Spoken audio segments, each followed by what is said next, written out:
Hi, it's me again with Corel Draw Tips and Tricks. Somebody sent me this logo, and when they traced it, it's not good. It's fuzzy. It's got two different colors, and there's colors here and not colors here. So let's look into this under wireframe, and you can see two sets of lines.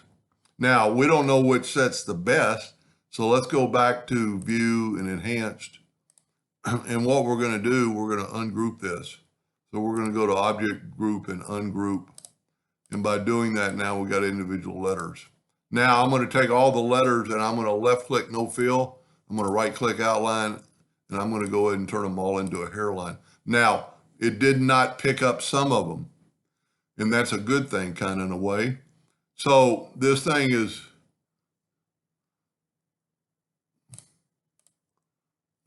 24 millimeters. I'm going to change my nudge factor to, let's say, 30. And what I'm going to do, I'm going to move one of the lines out of the way. I don't know which one's going to be. So that's the one we want. This is the one we don't want. So I'm just hitting delete and putting that right back. So I'm going to click that. That's the one we don't want. So I'm going to hit enter or delete.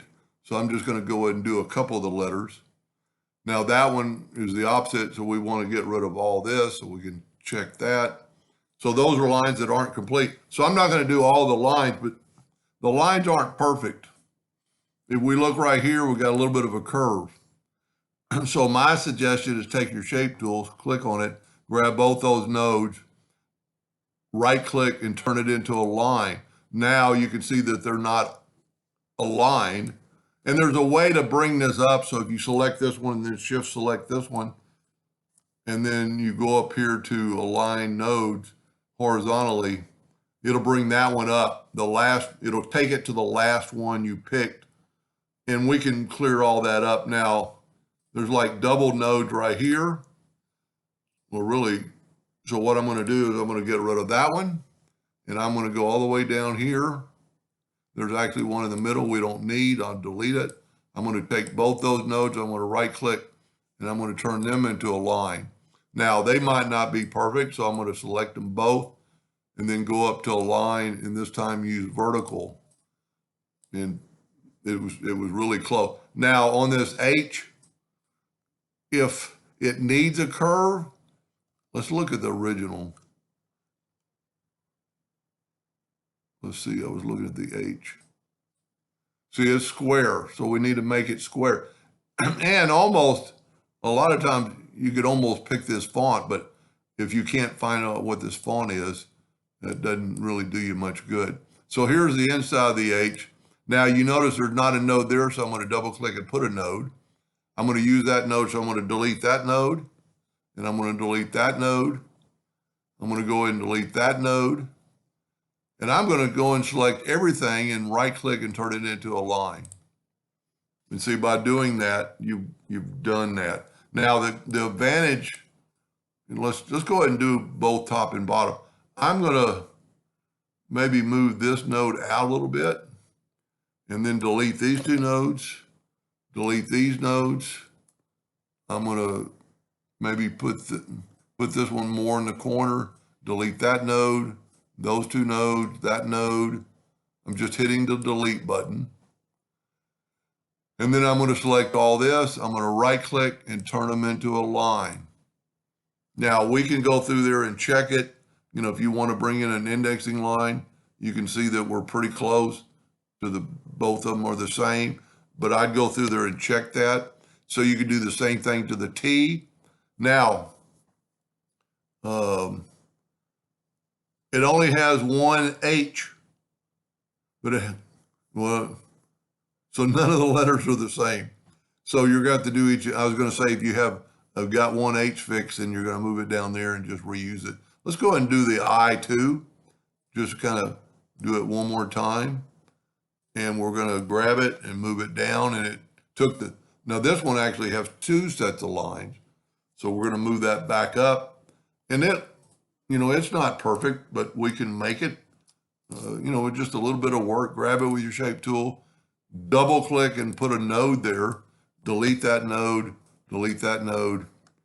kind of look as you're scrolling down, there's no other nodes, select them all, right click on your mouse to turn it into a line.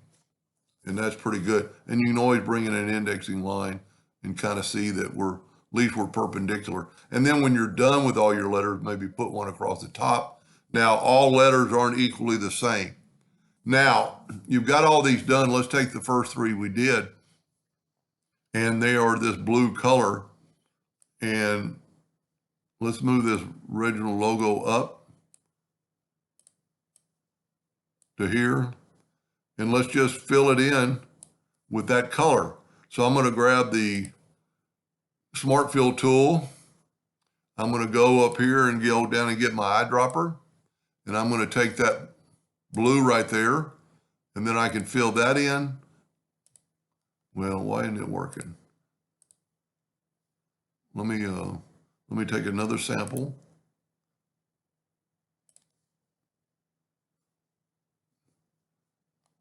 Go up here to the eyedropper again.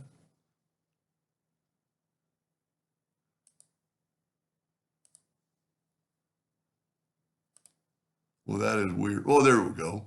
Now, once you've got the color, you just have to do that. Now, I would strongly suggest after you do that, select all your letters and right-click No Outline, and then they won't have those lines. But that's pretty sharp. I mean, once you did the T, the E will be easy, you know, because it's just straight lines. The G, let's move this out of the way. The G and the C are going to be a little bit more difficult, but it's only got double lines in one spot. So let's just delete that and put that back. That way you don't have to work with the curvature. The G itself, matter of fact, I hit on the double line. So you're good to go. I would just do all your letters and, you know, like here, you can see that you know, this might even be easier than moving them out of the way. Like this one might have 3 sets of curved lines, and it did. And just get rid of all that. It's almost safer to move it out of the way to make sure you don't have anything left. See, like right there, it's not even complete. We'll just hit delete, and we're good to go. Anyway, I hope it helped them a little bit, and thank you for watching.